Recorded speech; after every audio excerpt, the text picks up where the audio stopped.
ماذا بعد؟ طب نرجع للأول، إيه اللي حصل في مباراة القمة؟ هزيمة قاسية للزمالك بالثلاثية.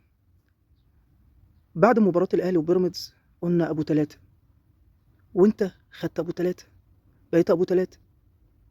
أنت داخل المباراة معنوياتك أفضل من الأهلي متصدر الدوري. الأهلي جاي من هزيمة قاسية من بيراميدز 3-0. أنت نازل خايف ليه؟ العب لعبك.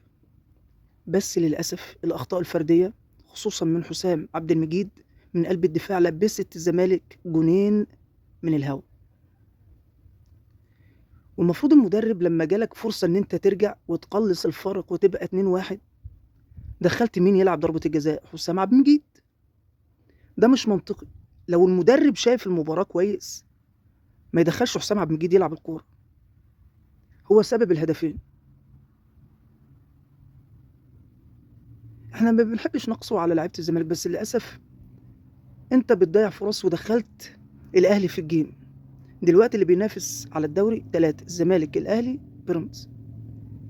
الزمالك المفروض يعمل ايه؟ المفروض يكسب الماتشين الجايين ياخد الدوري. اي تعثر يبقى لا قدر الله انت ممكن ما تاخدش الدوري وممكن ما تاخدش تاني حتى،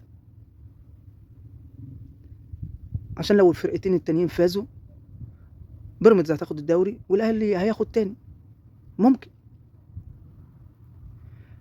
نتمنى ان الماتشات الجايه الناس تركز، ما يكونش في استعجال، نلعب صح ويكون في شراسه هجوميه. مشكله الزمالك امبارح هي مشكله دفاع وخط نص.